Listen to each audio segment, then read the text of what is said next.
There are many memorable incidents recounted in your father's book, and in several of them you play a central part. For example, there's a narrow escape from a bear when you're a child. Do you have any memory of that? No, I don't. Did you talk to your parents about it? Did they mention it to you? No. And what about the wolf? That was literary license. I never seen a wolf. It's ironic you should bring that up, because when people talk to me about the book, that's the one thing they want to talk about. So as you probably know, in a job like that, you have to write something that's going to sell.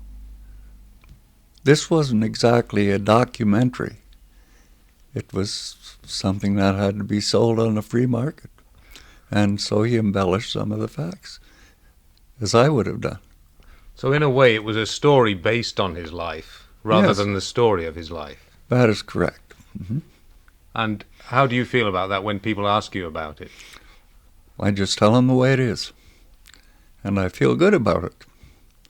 And I've never had anybody express any feelings against it, saying, for instance, well, it's just a pack of lies. People don't do that. They understand.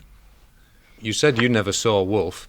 Your father tells a story. There's a whole chapter about really his battle with one wolf, which was Yes. causing him a lot of trouble.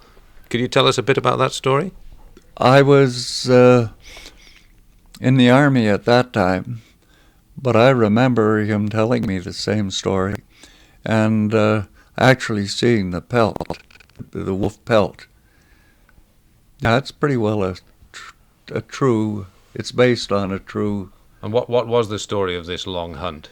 Well, the wolf apparently was a predator, would, bring down a deer or a moose when conditions permitted. And so if the wolf was the enemy, and he eliminated the enemy. But it wasn't easy. Well, that's probably part of the story, too. Okay, there are stories and stories, but there are photographs of this incident with a huge moose charging in the book. Okay. He used to feed some of these moose a little hay, and at one time I guess they got one in there that was a little bit ornery. And so,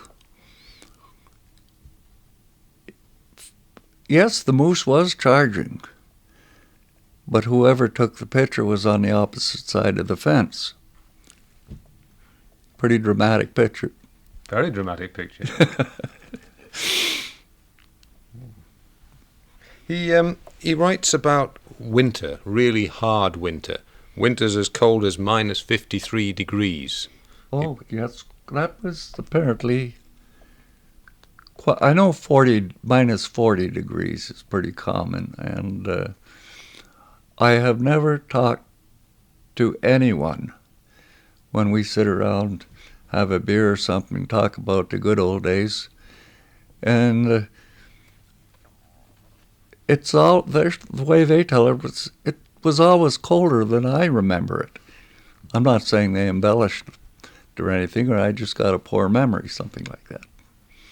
But it must have been tough living out there in a wooden cabin at minus 40 or minus 50. Well, you just stayed in there and went out and fed the horses and waited for it to warm up. You didn't do anything.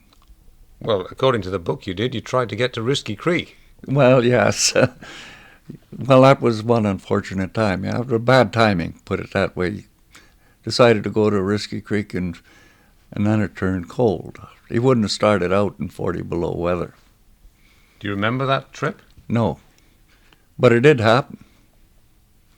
And was it the Indians that saved them? Assisted him, yes. What about the time that you were away trapping in really bad weather and your father fell ill and your mother had to come to find out what had happened to you? Okay. This is true. My father got pneumonia or something, became seriously ill. And I don't know how my mother notified somebody, but a friend of ours, a friend of mine, I'd say, slightly younger than me, came to the cabin, apparently. I wasn't there, of course. And he sized up the situation. And he came to town, and he got a doctor by the name of Dr. Ringwood, drove him out to Meldrum Creek, harnessed up a team and sleigh, took this doctor to where my dad was ill in that cabin you saw. And that's 100% true story. And your mother came by sleigh across the ice to get you? Well, I was in Korea, so I doubt it. It was a different time then? Yeah. Don't know. No, I was in Korea at the time, so I definitely wasn't there when the Dr. Ringwood came out. So the story of the horses and the sleigh on the ice with you ill in the back and the horses went through the ice? That happened, but I don't know whether I was there or not. Yes, I know that's another true story that apparently embellished a bit. Okay.